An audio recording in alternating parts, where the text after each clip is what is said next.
1 in 5 children worldwide grows up emotionally starved, and most people don't even realize it's happening. We're not talking about kids locked in closets or beaten with belts. We're talking about something far more common and arguably more devastating. The child who sits quietly at the dinner table while everyone else talks. The kid who stops showing their parents their artwork because nobody ever looks. The teenager who learns that their emotions are inconveniences, their needs are burdens, and their very existence feels like an apology. These children don't scream for help. They don't act out dramatically. Instead, they disappear. And the psychological damage from this invisibility follows them for decades, shaping every relationship, every career decision, and every moment they look in the mirror.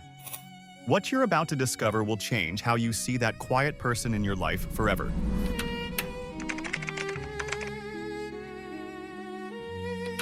Childhood emotional neglect doesn't look like what you'd expect. There are no bruises, no police reports, no dramatic stories to tell therapists later. It's the absence of something essential. Picture a 7-year-old running home from school, clutching a drawing they're proud of. They burst through the door, eyes bright with excitement, holding up their masterpiece. But mom's on the phone. Dad's watching TV. The drawing gets a distracted glance, maybe a quick, "That's nice, honey," before attention drifts away. Now imagine this happening not once, but hundreds of times. The school play where nobody claps. The nightmare that gets a tired, go back to bed. The scraped knee that gets a band-aid but no comfort. Each incident seems small, forgettable even. But inside that child's developing brain, something catastrophic is happening. Recent neuroscience research shows that when children's bids for connection are repeatedly ignored, their nervous system interprets this as danger. Stress hormones flood their tiny bodies. Their brain, designed to seek safety through attachment, begins rewiring itself around a terrifying conclusion: I am not worth noticing. And once that belief takes root, it grows like poison through every aspect of their development.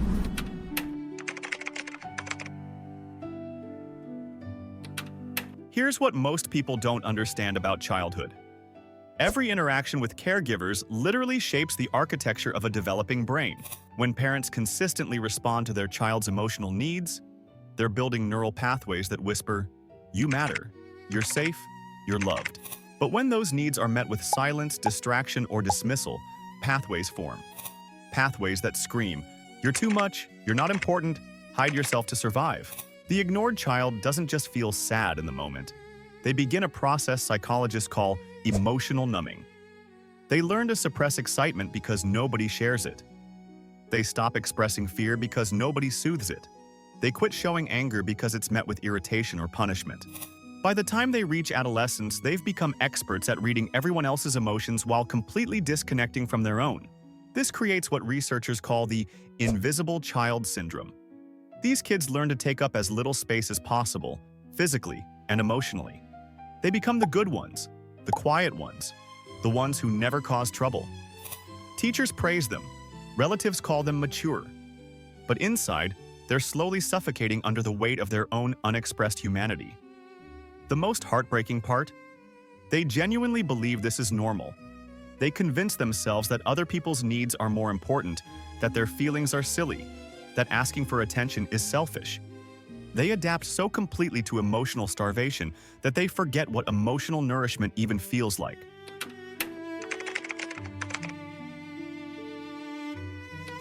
Fast forward 20 years. That ignored child is now sitting in a boardroom, getting promoted, receiving praise for their work. On the surface, they look successful, but inside, they're waiting for someone to realize they're a fraud. They work twice as hard as everyone else, terrified that if they slow down for even a moment, people will remember they don't actually matter. Or maybe they're in a relationship, desperately trying to be perfect for their partner. They anticipate every need, avoid every conflict, and slowly erase themselves in the name of love. When their partner says, "What's wrong?" they automatically respond, "Nothing," even when their world is falling apart. They've become so skilled at hiding their pain that they've hidden it from themselves. Some go the opposite direction. They build walls so high that nobody can hurt them again. They pride themselves on being independent, needing no one, handling everything alone. But underneath that strength is a terrified child who gave up on connection because it hurt too much to keep trying. The ignored child often becomes the adult who can sense when a coworker is struggling, who notices when a friend needs support, who seems to have radar for other people's pain. They developed this superpower because they had to. Their survival depended on reading the emotional temperature of their caregivers, knowing when it was safe to exist and when it was better to disappear. But here's the cruel irony. While they're busy taking care of everyone else, they're slowly dying inside. They can spot depression in a stranger but ignore it in themselves. They can offer profound comfort to a friend but have no idea how to comfort themselves. They give and give until there's nothing left, then wonder why they feel so empty.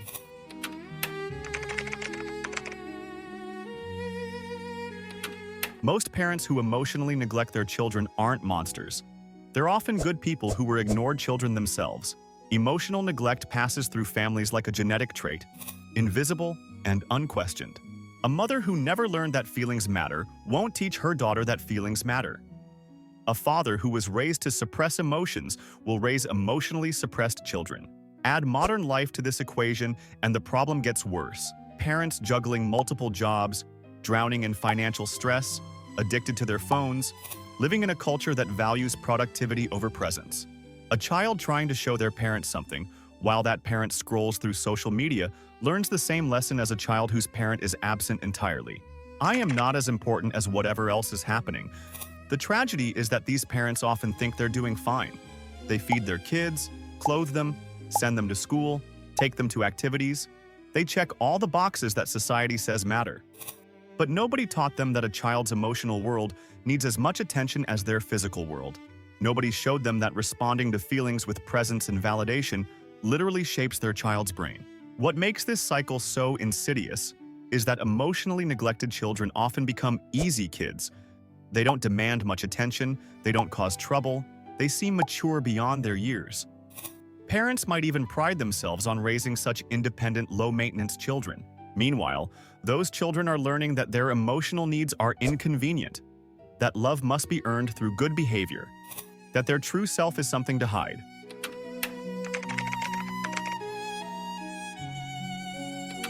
But here's where the story takes a hopeful turn. The human brain possesses something miraculous called neuroplasticity.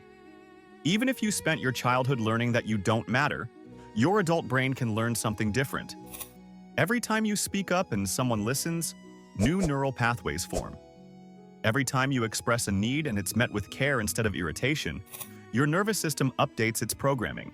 Healing doesn't require erasing the past or confronting your parents or having some dramatic breakthrough moment. It starts with tiny acts of rebellion against the silence you were raised in. It's pausing to acknowledge your own emotions instead of immediately focusing on someone else's. It's saying, "I'm hurt," instead of "I'm fine," when someone asks how you are. For many ignored children turned adults, the first step is simply recognizing what happened to them. They've spent so long minimizing their experience, thinking, "I wasn't abused. Nothing really bad happened to me." But the absence of something essential is its own kind of trauma. Growing up emotionally starved is like growing up in a house without oxygen. Just because you survived doesn't mean you were breathing freely. The healing process often looks like learning to parent yourself, giving yourself the attention you craved as a child, celebrating your wins instead of immediately moving on to the next task, sitting with your sadness instead of pushing it away, speaking kindly to yourself instead of with the harsh inner voice that sounds suspiciously like emotional neglect. Some find healing through therapy, finally having someone whose job it is to pay attention to their inner world. Others find it through journaling, giving their thoughts and feelings a safe place to exist. Some discover it in friendships where they practice being seen and accepted for who they really are, not just what they can do for others.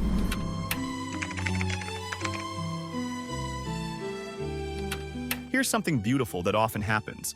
The ignored child who learns to heal becomes incredibly powerful at helping others heal. They have an almost supernatural ability to spot someone who's struggling in silence. They can see through masks and pretenses because they wore those masks themselves. They become the friend who notices when you're not okay, the coworker who checks in when everyone else is busy, the partner who creates safety for emotional honesty. Their hard-earned empathy becomes their superpower. They know what it feels like to be invisible, so they make others feel seen. They understand the pain of emotional starvation, so they nourish the people around them. They remember the relief of finally being heard, so they listen with their whole being. When an emotionally neglected person begins to heal, they don't just change their own life. They become a cycle breaker. They stop the generational pattern of emotional neglect by learning to notice and respond to feelings, both their own and others. They become the parent who puts down their phone when their child wants to show them something, the partner who asks, "How are you feeling?" and actually waits for the real answer. The friend who doesn't try to fix everything but simply witnesses pain with compassion. Their journey from invisible to visible, from ignored to important, from silence to heard, becomes a beacon for others who are still lost in the darkness of emotional neglect. They prove that it's possible to reclaim your voice, to matter, to take up space in the world without apology.